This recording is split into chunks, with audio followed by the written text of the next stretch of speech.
Good evening, ladies and gentlemen, and welcome to the SAIEE Energy Storage Chapter webinar on understanding long-duration storage, definitions, real-world applications, technologies, and challenges. But before we start, a few webinar considerations. Attendees are reminded to ensure the volume is turned up on your device. Ensure you have a stable internet connection. This will ensure the streaming and audio will run smoothly. Attendees can ask questions via the questions panel located within the GoToWebinar control panel, and by default, the control panel is located on the right-hand side of your screen. The chat function is reserved for webinar organizers or panelists to communicate with attendees. You will, however, not be able to chat with each other, but we encourage you to ask questions. A recording of this webinar will be made available on the SAIEE YouTube channel, SAIEE TV. The QR code on the left-hand side of your screen is where you can register to receive notifications when we upload new recordings, and registration is free. A certificate of attendance will be issued a few days after this webinar. I'd like to introduce you now to our host for tonight, as Ms. Devaksha Maharaj, who is the chairperson of the Energy Storage Chapter, and she's the Managing Director of Ikigai Engineering. My apologies if I mispronounced that, Devaksha.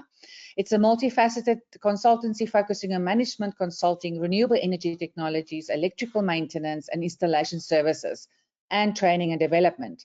She graduated with a BSc Honours in Electrical Engineering from the University of KwaZulu-Natal. She's professionally registered with EXA and holds several certifications in energy from the Association of Energy Engineers and the Green Building Council of SA. Over to you, Devaksha. Good evening, everybody. Thank you, Mix, for that introduction. Thank you, everybody, for joining in. I see the numbers are climbing, and I'm really happy to be here today.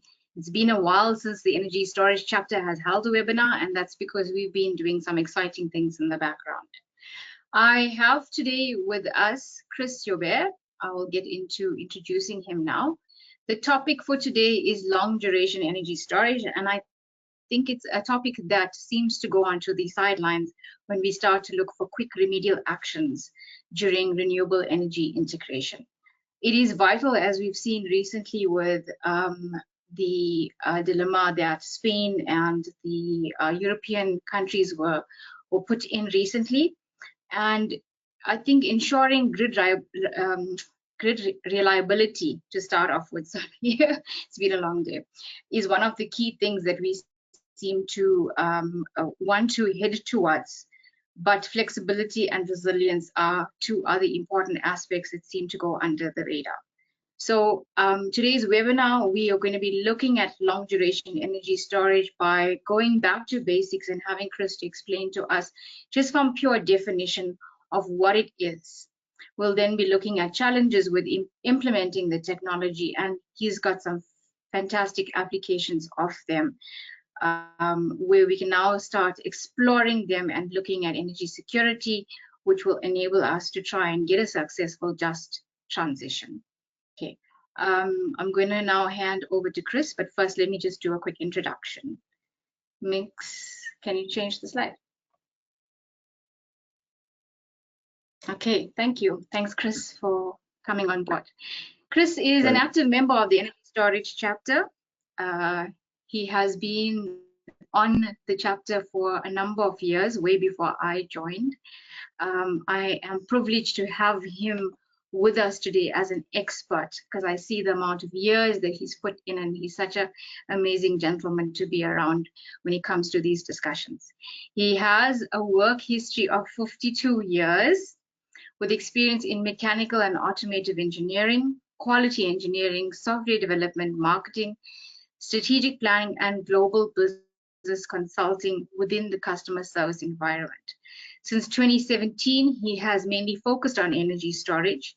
He is dedicated to keeping up with the latest technology trends and stimulating and optimizing the integrated renewable energy and energy storage ecosystem across various use cases. I now proudly hand you over to Chris Joubert. Chris, all yours. Good. Can you see my screen? We see you, not your screen. Let me see.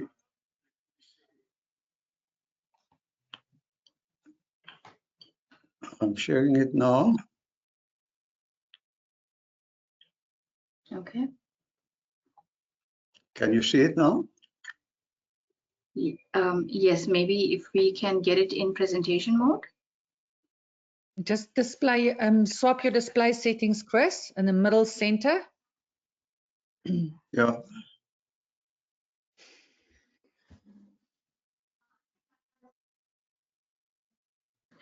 So while Chris, okay, there we go. Perfect. Thanks, Chris. Can you see it? Yes. Good.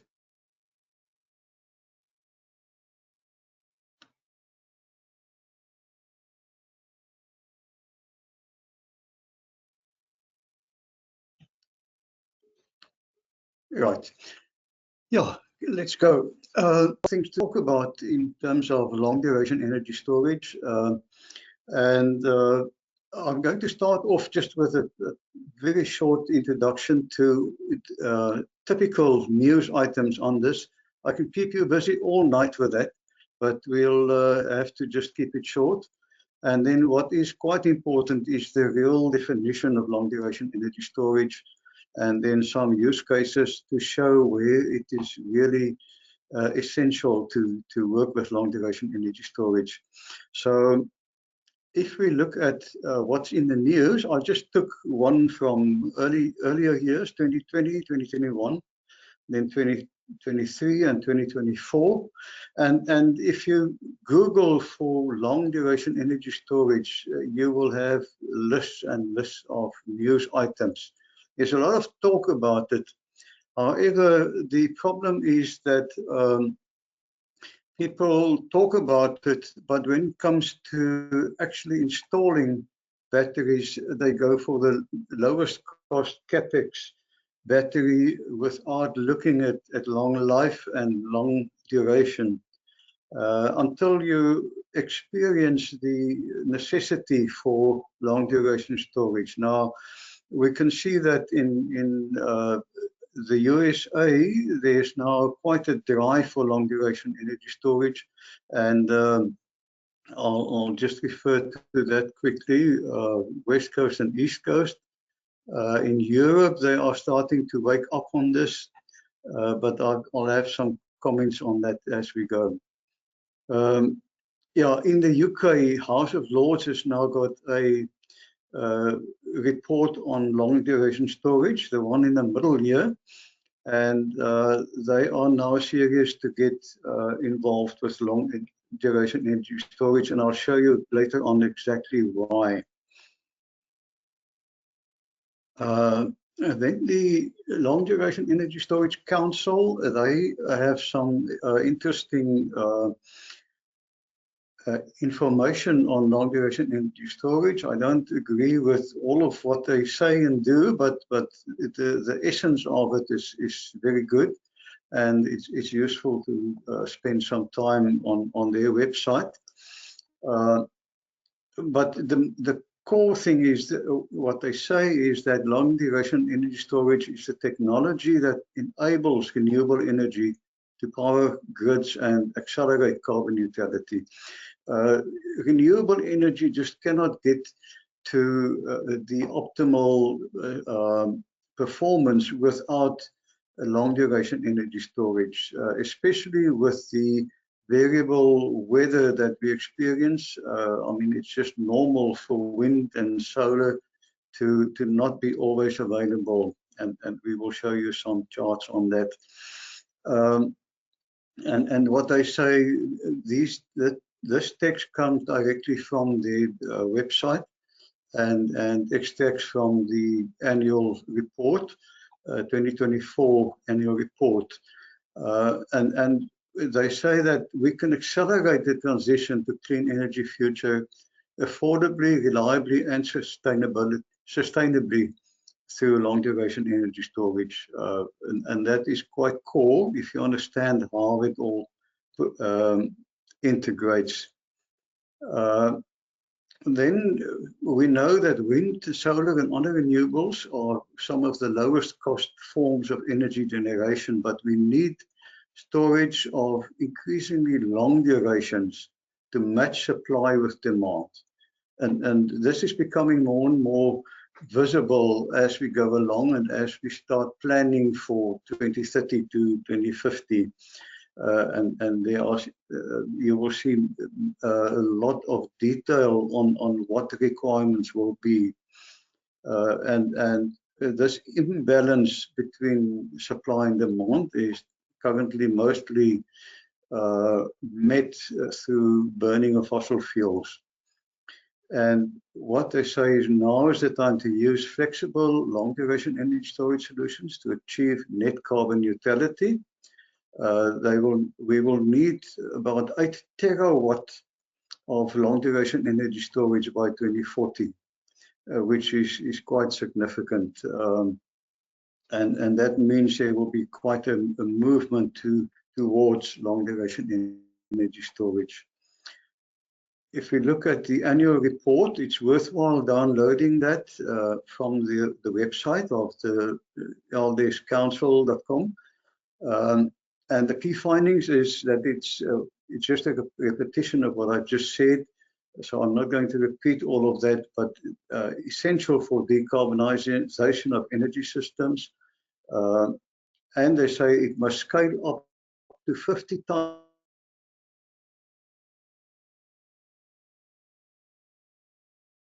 So we need to faster than is currently projected.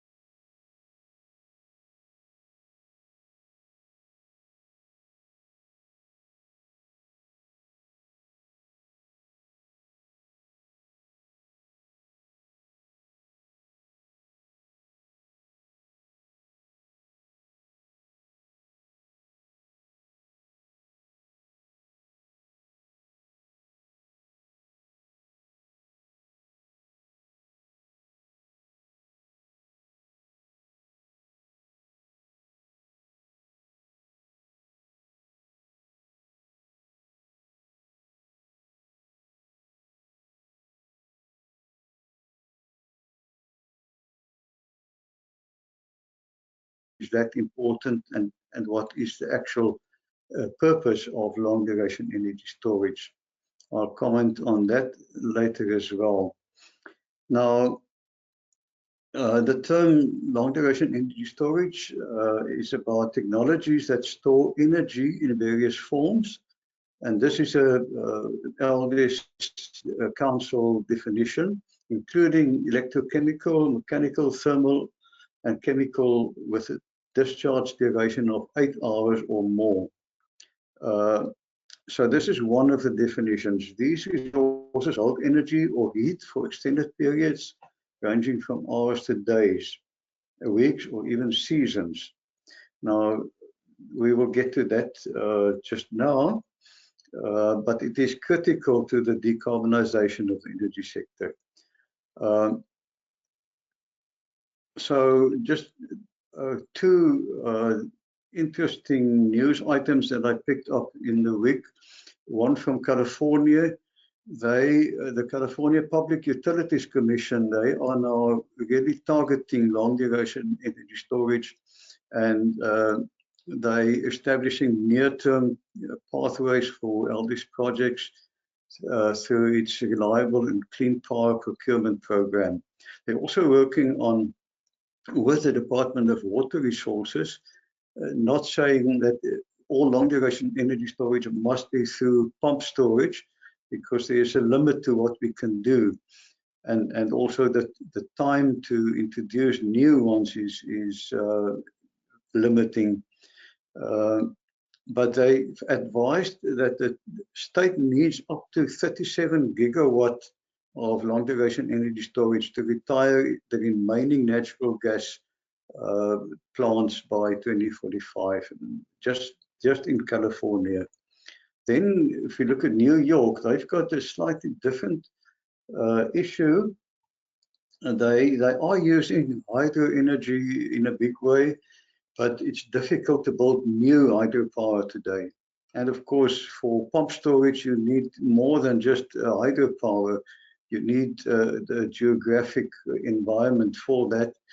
and you can't just build more large dams with the difference in level above sea to enable pump storage at all. So they now have a roadmap and to 3 gigawatt of new utility scale energy storage, and 20% of this will come from 8-hour storage. So they are really getting the message that 4 hours or less is not what will work for them.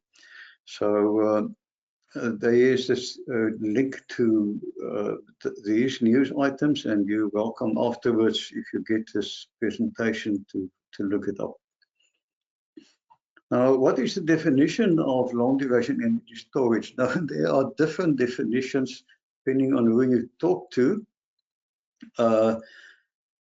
Traditionally, it was said that anything more than 4 hours. Now, 4 hours is typical of the maximum of lithium batteries, but then again, a 4-hour lithium battery only have available about 80% of that, which is 3.2 hours. So lithium batteries in this current state cannot produce long-term, long-duration energy storage. And some other definitions say 6 to 12 hours and more. But now there are battery manufacturers that state that they have long-duration energy storage, and then they manufacture only 2-hour batteries.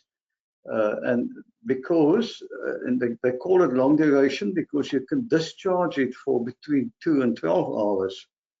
But then they don't mention that this is at reduced power. So it's not really long duration. And that is where the LDES Council definition comes short, because it does state that for the duration that you're quoting, you need to be able to produce maximum power for that time. If it's an 8-hour battery, you need to be able to produce maximum power or rated power then for that duration. And if you talk about a 2-hour battery, to say that it can discharge for 2 to 12 hours, and that makes it long duration, they don't mention that this is at reduced power. I mean, if you want to run this for 6 hours, you need to run at 1/3 of your rated power.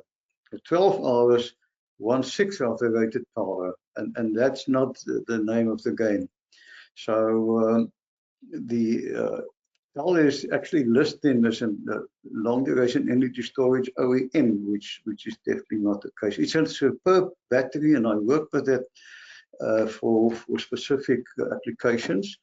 I always say that different battery technologies or configurations are like horses for courses, and you need to make it work for specific use cases. It's not one type or one technology that will work for everything. So one can, of course, get 12 hours out of a 2-hour battery, but you have to install 6 times the power capacity. And then your capex per kilowatt hour has to be very low to make it competitive. If you multiply your 2-hour battery by 6 in terms of power and capacity, and this is not normally the case.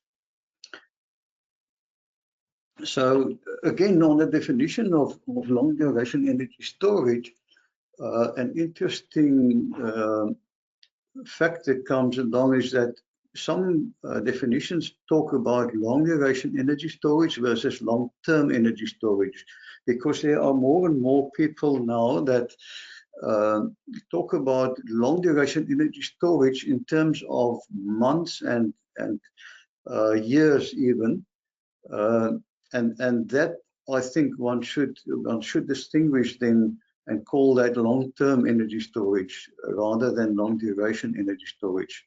But typically 4 to 12 or more hours of continuous energy output. Some extend this to days or even weeks, but I think one could easily say 4 to 12 and more hours. Otherwise, you're getting into long-term storage.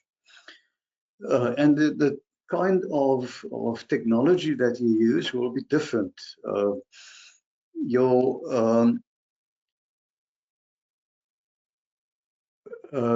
shortfalls in renewable energy, that's what you look at for long duration energy storage. Solar, it doesn't shine, or the sun doesn't shine at night, and wind is intermittent.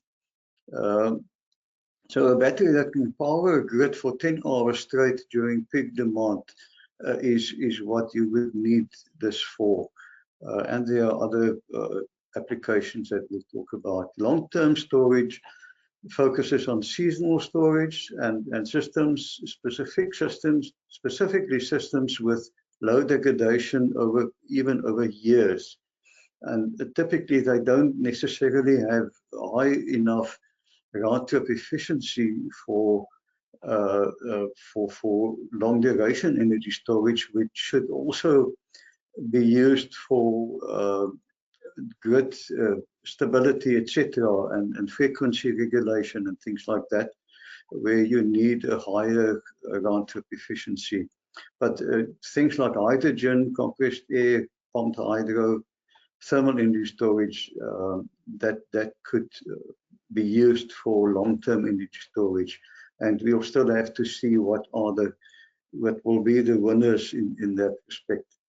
But for now, the essence is long duration energy storage. Now, just having a look at what happens with a 2-hour battery in this case. If you want to run that for 12 hours at a constant power output.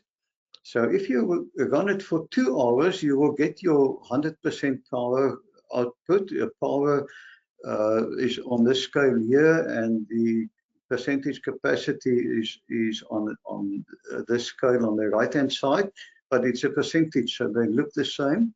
So if you run for 2 hours, well, for 1 hour, it means that after 1 hour you will have 50% capacity left, and after 2 hours you will have 0% left, and thereafter there's nothing left going along if you run at 100% power.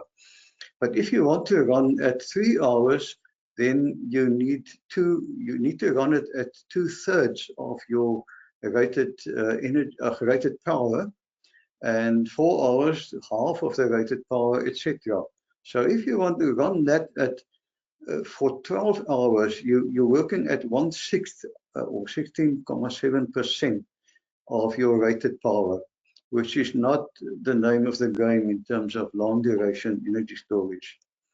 If we now look at the 6-hour battery for that matter, you can run it and run the energy capacity down in 6 hours, and from the 7th hour you will have no power left. So the 6-hour battery running at full blast will only last 6 hours. Running that at for 12 hours, a 6-hour battery for 12 hours, you need to run it at 50% of the power output, and that will then run out of steam over 12 hours. And that's just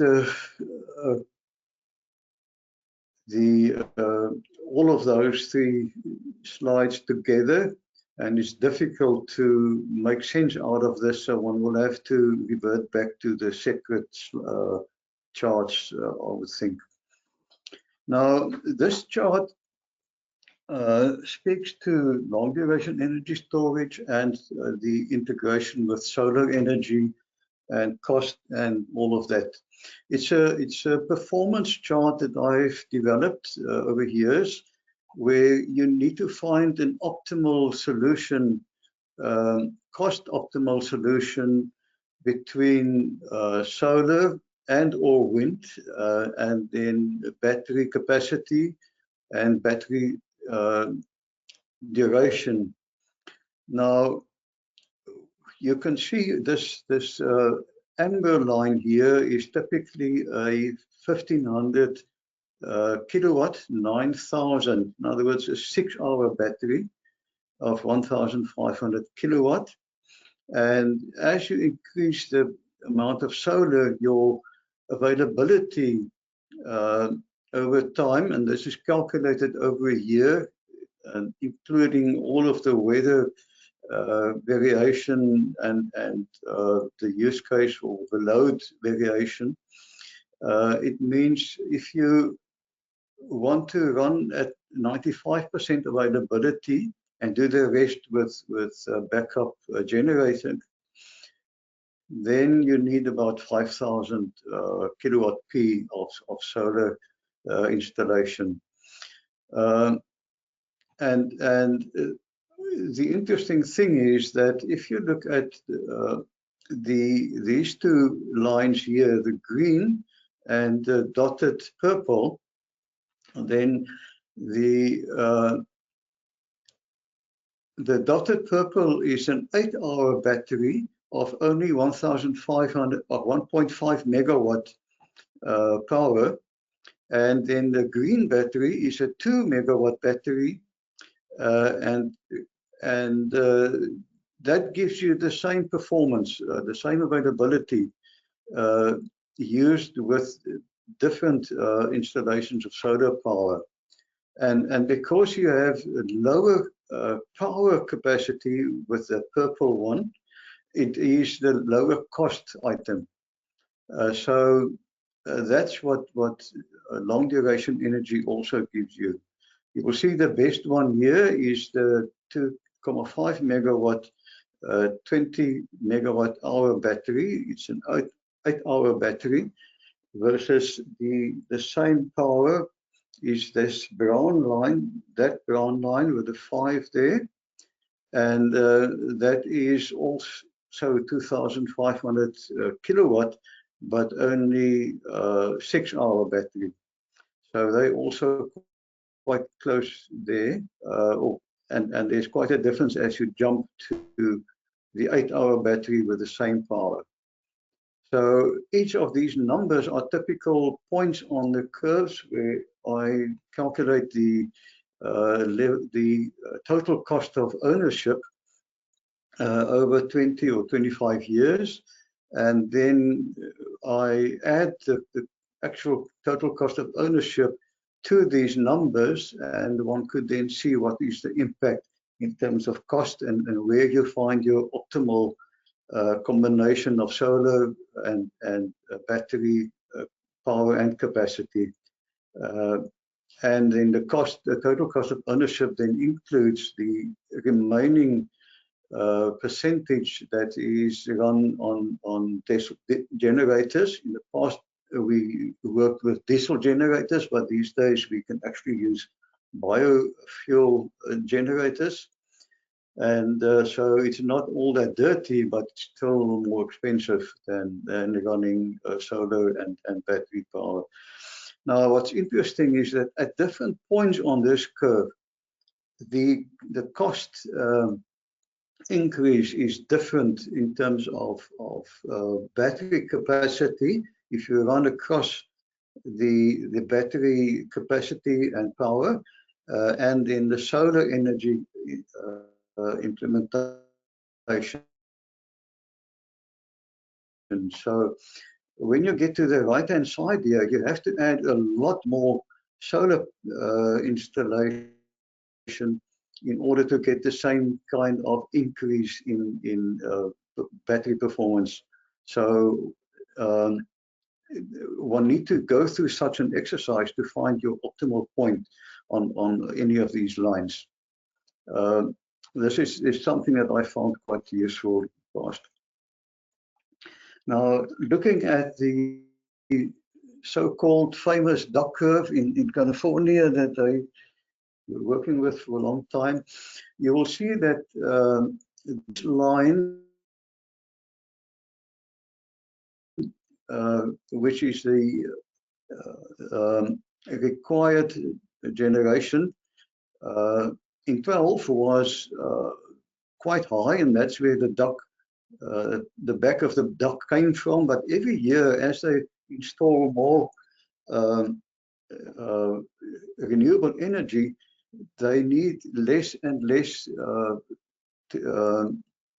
coal and other forms of fossil fuel energy, and it has come down to 2020 to quite a low amount non-renewable energy that's needed, and so they switch them off. But then as you get to the evening and the sun sets, then you have quite a steep curve of what is required, and this is where long duration energy storage actually comes in. And as I'll mention later on, it's not just about the amount of hours or the number of hours, but also about the capacity. So long duration energy storage implies large capacity. Now, where is it now? This comes from the same source, which is ESS Inc. And this just shows that on any day when you have the solar energy component and the load, then you have excess energy which you can then store in a large battery. But this difference here needs to be made up by the battery and also be available the next morning to make up for. Just one interesting thing is that whoever drafted this curve of the solar energy must have been somebody other than an engineer, and probably just a graphic designer, because they've got very long days on here from early in the morning, long before 6 till midnight, and that just cannot be true, but at least the principle is clear here. Now, when we look at wind curtailment, now this is a case from the UK, where they have all these offshore wind farms around the coast, and they have this issue which I also picked up a couple of years ago and made the case for large batteries for the wind farms, because when the wind blows, we have high wind speeds for a significant number of hours, then they overheat and there's not enough grid capacity to actually take up all of that energy, and they need to curtail. And the amount of curtailment that takes place is increasing every year. You can see from 2010 to 2024, all the amount of curtailment increased, and they get paid for the curtailment, and they now spend about almost 400 million pounds per annum on curtailment cost. But there's another cost that is pretty high, and that is the cost of energy lost, because the value of the energy that is lost to the supplier of the wind energy runs into billions of pounds per annum. And if we could store this energy, then we could reuse it when the wind is low and not enough wind energy in real time. An example here is a new 1 gigawatt wind farm off the coast of Scotland. It was came online in 2023.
In South Africa, we have the same. I've done some case studies on wind availability. This is a place on the west coast, and on these 3 days, typically in 2019, they had, because that's where I had the wind data from the Vredenburg wind farm, and this place is not far from that. Over 3 days, there were 30 hours that there was very little wind. It's this place here, there's very little wind. The wind is the grey curve. It was high and then it dropped, and it dropped for 3 days, and then it went up high again.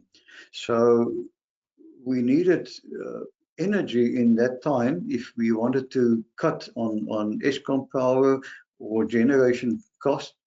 So this is typical of where a long duration energy storage would be nice, because also this is for 850 kilowatt wind turbines, and you can see where it's running. Maximum there's it's on the ceiling there. You can't get more out of it, even with higher winds.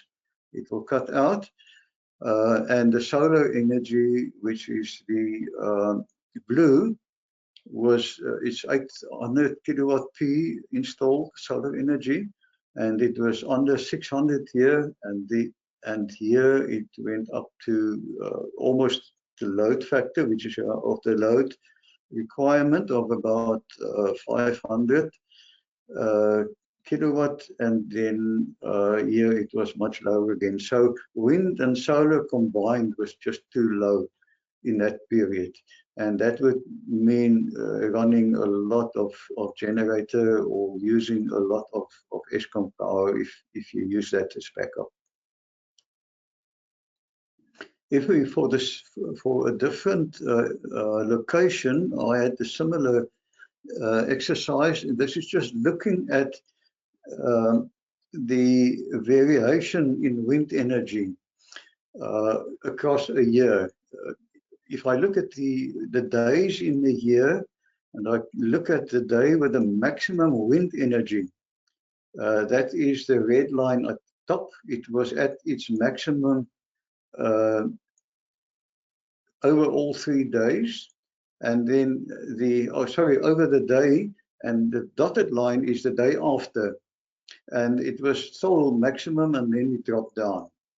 If you look at the average day, the amber line here is the mathematical average across all the days of and hours of the year, and the dotted line is the actual day with average total wind energy produced, and it looks quite different from the mathematical average across the year.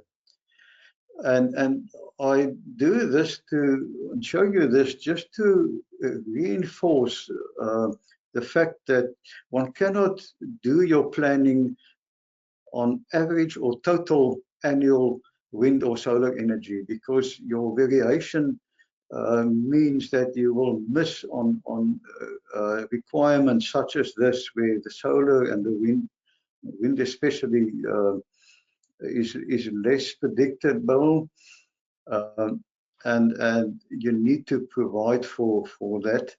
The minimum wind day was the solid brown line, and then the dotted line is the day after, which is also pretty low in terms of wind energy for an 850 kilowatt turbine.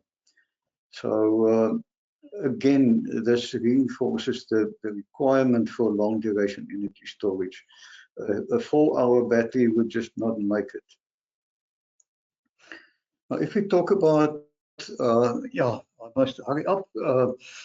Long duration technologies, I'll run through this because you've heard about all of these. Vanadium, there's CellCube, Invinity, and Sumitomo Japan in Ronco Power in China, which I believe is done with technology that just let me say, was stolen. We suspect that from the US. And they built the largest VRB battery plant in the world with that one. I think it's about 800 megawatt battery of about, I think, 6 hours or 8 hours duration. Sumitomo in Japan is also quite active.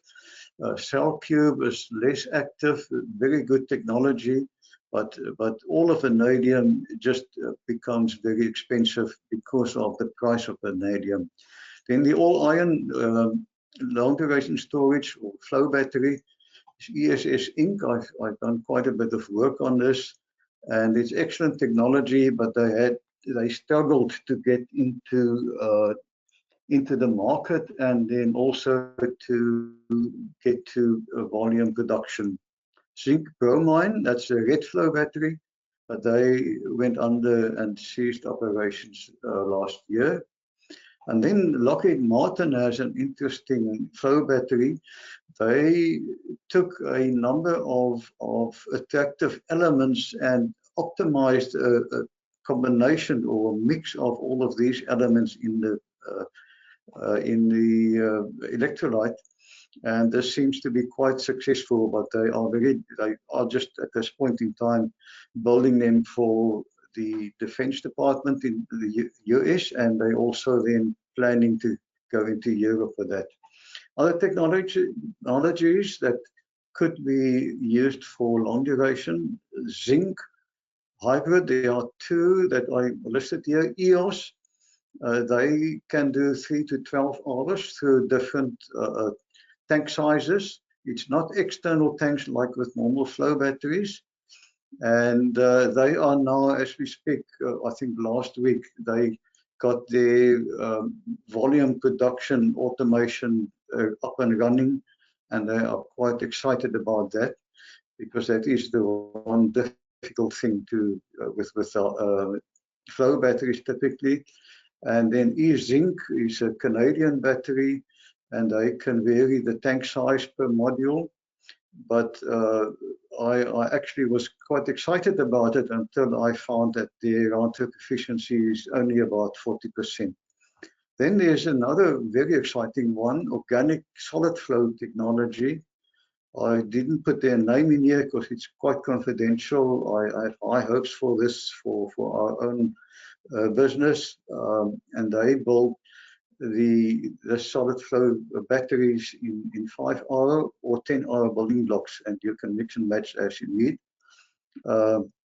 But it's running much higher round-trip efficiencies than the typical flow batteries, and the cost per kilowatt hour, they're talking about $180 per kilowatt hour capex at this point in time.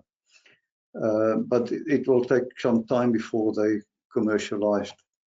Then Kettle and Quinbrook in Australia are building or working on an 8-hour battery, which Kettle calls the NQ8 battery. And then they say they're using standard cells but innovative system design, which means that it is not a real long duration basic technology. They use standard lithium cells, and then I think they also double up on the cells to get to the 8 hours. And that will not be low cost at all. Then another one that I'm very excited about is the graphene aluminium ion battery, which is developed by GMG. That's the graphene manufacturing group in Australia. This thing, there's high hopes for this. They've already proven that this thing can last 30 years plus, and it's not affected by high cycling, and it's much lower in cost than lithium batteries. And they've already done it from small scale, coin-sized batteries, small batteries, and up to large batteries. And they're now just perfecting their volume production methods, and in conjunction with an American firm. And then another thing that I haven't mentioned is supercapacitors, which are everything but long duration. But I had a discussion with Intel last week. This is the old Kilowatt Labs people, and they're still manufacturing these very nice supercapacitor batteries. But they are seem to be developing a high energy density capacitor battery, and that would then give us a much longer duration. So that's something that might come up in the near future. And that is the almost everything. The last slide is basically the technical and economical challenges. Flow batteries has one large challenge, and that is the large footprint. Because of low energy density, you need hectares of land for a decent large battery, and relatively low round-trip efficiency, typically just 70 to 75%, and that is basically due to the fact that your pumps use auxiliary power, and you can't produce energy or electricity without running the pumps. Some of them, like the VRB, uses corrosive electrolytes, which is something to look out for. And then some have, the vanadium is very high cost. Pumping, do you need pumps running all the time? And that just adds more points of failure. Also, the potential leaks on all the plastic pipes. You're having quite a number of points of failure to look out for and to inspect. Then finding economies of scale with the stacks. Obviously, they can do that with robots, and they are starting to do that, but these things are large. And then the tanks are very big. That's not something you can automate easily. And then flow battery need a UPS for black start. It cannot start itself. So all you need to keep the pumps running all the time, just in case you suddenly need the power output. Lithium, there are people trying to sell lithium-based batteries as long duration, but the ratio of kilowatts to kilowatt hour is just not sufficient. And then the fact that you only have 80% of the energy available, and the short cycle life, high degradation. And if you need to multiply the power with the energy, then the cost is getting high. A general challenge with long duration storage and batteries in general is that people need to understand that batteries do not generate electricity. They are only renewable energy facilitators. So you cannot actually sell a battery based on kilowatt hours delivered, because it's not. You need to have the energy to put into the battery in order to put it out when necessary. It is rather a piece of infrastructure, and that's where storage as a service, the concept comes in. And then people need to understand the effect of lower total cost of ownership. With long duration energy, you typically have very low total cost of ownership, and better feasibility over the long term, and in terms of financial models over 20-25 years, which is that the lifetime of PV is now guaranteed for 25 years, and you would want your batteries to last the same amount or longer. And that is it. You're welcome to ask questions when you get to that point. Let me just switch off here.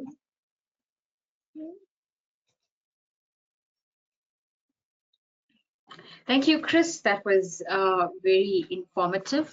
I'm not going to switch my camera on due to internet issues at the moment. I have not seen any questions thus far. I'm not sure, Mix, if you've seen anything. But yes, I do see something. I've just got a comment, a question here from Vuyani Nyelika. Put in another way, would it be accurate to say that a long duration battery is a battery with a low C rating? Not necessarily. Well, a low C rating in the sense that you, I mean, to charge the whole battery will take you longer. However, you can charge it at maximum power rating, and the C rating is actually what I found when we talk about long duration battery storage and flow battery specifically. The C rating is not really something you can compare with other batteries, because you have in most cases, and especially with flow batteries, you have variable, not variable in real time, but you have the design option to have larger tanks. So the C rating is a bit of a misnomer when we talk about flow batteries, especially. So one can play with the idea, but yes, I think in theory you can say it will take longer to fully charge it, and therefore you have a lower C rating. Thank you, Mr. Joubert. We've got another question here from Ronald Bartlett. He's asking what technologies are being considered for investment in any large grid scale battery storage in South Africa? Yeah, it depends on who you ask for. One problem is that the authorities that put out these large tenders, they tend to specify the battery technology and not the use case. And I'm very much for not specifying a specific battery. In many cases, we see that organizations have a low-cost Chinese battery specification, and then they write that into a tender. While I believe it's not necessarily always the best option for that application, for that use case, and it is difficult to tell depending on the use case. It's horses for courses. At the moment, your best option for long duration storage is a flow battery, and unfortunately the one flow battery that I think could work well is the ESS iron flow battery, and we've worked a long time with them, but then the war in Ukraine started, and they decided they're going to target Europe for batteries, and they're not interested in Africa anymore. So we've spent quite a few years working on applications and use cases, and also teaching them how to analyze it, but it didn't work out for us. Then CellCube is an excellent battery, but all the vanadium batteries are a bit expensive, although if you work on a 20-25 year period and you do your calculations, it can be competitive in the long run, but your capex will be high, with the caveat that although the vanadium electrolyte is expensive, it doesn't lose its value over 20 or 25 years. The electrolyte can be reused or sold after that period, so it has a capital value, and it's quite difficult to convince people of that. but it is an investment that can last for a long time. So one should not rule out vanadium batteries. I think at this point, Invinity is the better vanadium battery here. We can get all kinds of Chinese vanadium batteries that basically do the same thing. But I think in terms of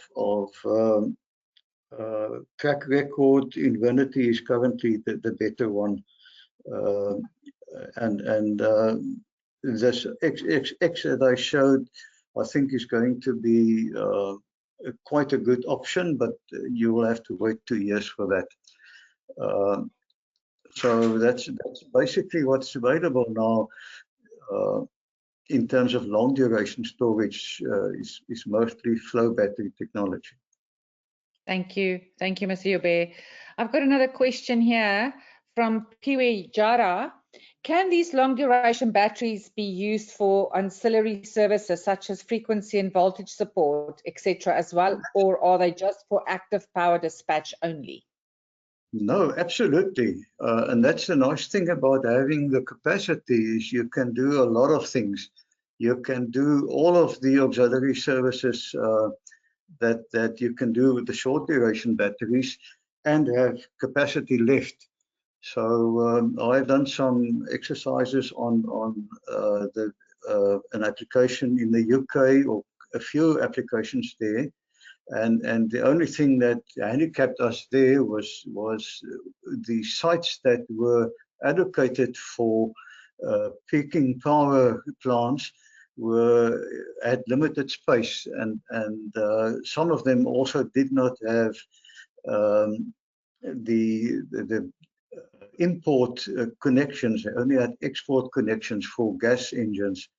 So at that point in time, it was not ideal. But if you have the space outside of cities, then you can actually use that if you're close to an Eskom connection. It can do all of the others. The only thing with flow battery is you actually have to keep your pumps running on auxiliary service if you want it to kick in within milliseconds. But normally you don't really need to do that if you even for some of the frequency regulation applications. Thank you. Mr. Joubert, another question from Louis Cook is asking, what voice does the industry have to influence regulators and energy operators to specify the correct type of use case rather than energy storage technology applications for LDES? Oh, yeah, that's a that's $1 million question. I think believe, that's on its own. Yeah, it's I've tried in Namibia to actually influence them on that, and I did write a white paper on the topic, which was passed on to them, but then they've already made up their decision on what should go into their tender, and that was a 2-hour Chinese battery, which I think won't last very long. It was NMC as well, not LifePro. Yeah, it's just a matter of education, and I will love to work with anybody who wants to do that. I've not given up totally, but it's difficult. Thank you, Mr. Joubert. We've got a question here from William Stuckey. He's asking, please give us an indication of the cost of vanadium redox flow batteries per kilowatt hour. Yeah, the current cost, yeah, is difficult. Yeah, I can. Yeah, if you contact me, I'll look it up because I've switched off a bit on the latest prices on that. I've done quite a few costings on them. I quoted on before ESS decided to withdraw from South Africa. I've quoted for a 50 megawatt, 400 megawatt hour battery for different purposes, including hydrogen production. And that, I think, came to about $100 million, but don't quote me on that. It's a number of years ago. I can look it up for you. It'll be, yeah, good to compare that with current prices on the other stuff. I think the better price would be at this point in time the iron flow battery, because the electrolyte is just consists of salt, sodium chloride, and iron in water. Okay, I'm just going to take a last question here, but we have quite a few more questions, which I will just send to Mr. Joubert with your email details, and then he can respond to you directly. Yes. For those who are not getting here. Yeah. Okay, excellent. So just, our last question tonight is from Mr. Chris Baloy. He says, hi, Chris, great presentation. You quoted figures of battery capacities required to satisfy some future grid requirement. What energy mix did you assume to formulate the storage requirements? Also, any comment on the battery storage requirements for South Africa based on the draft of RP 2024/25? Two questions in one. Yeah, it's one of those that will take time. Yeah, the draft IRP, I haven't actually studied it. I did not attend this webinar yesterday. I was running around at the time. Yeah, I think it depends on what the grid wants to do with it. It is a matter of the use case. If you just want to do stabilization of the grid, you need one type. But I think in general, especially looking at wind, yeah, I must mention this. Eskom at one stage made a statement that there's no point in putting batteries close to wind farms, because the wind farms, when the wind is strong, it fills the battery so quickly that you waste a lot of energy anyway. Not realizing that with long duration energy storage you can overcome that in a big way. And I think that is where there's a huge application for long duration storage or large capacity storage is for wind farms specifically. It's a lot less predictable than solar energy. So I think there is space for, at this point in time, for flow batteries. And as we go along, I think in the next 5 years, we will see a lot of new technologies in that space. There are lots of organizations working on research, and they are just, well, still in the process of commercializing or qualifying these technologies. So it's a complex solution that we need, and we can. I like the combination of long duration storage, whether it's now flow batteries or other types of long duration storage, combined with supercapacitor batteries, which can quickly put out a lot of power, and then you charge them again from the long duration storage capacity. So it all depends on what the application is, what you want to do with it. But you're welcome to contact me, and we can talk about a use case or two, and we can make a plan. Excellent. Thank you, Mr. Joubert.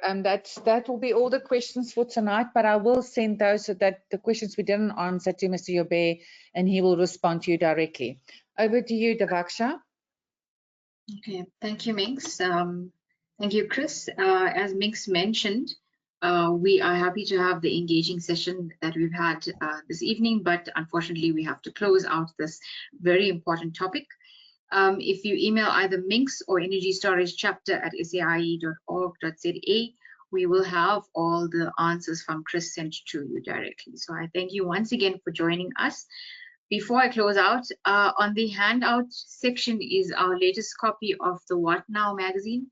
If you aren't able to download it now to have a look at what SAIE has been busy with for the month, you can always find them on all our social media channels, LinkedIn, Facebook, etc. You can download it off there and have a look at what we've been busy with. I thank you once again, and I thank you, Chris, for such an informative presentation. Minx for putting this together and holding the fort down for us. And to everyone that's joined, have a good evening, and we'll see you soon. Thank you. Thank you.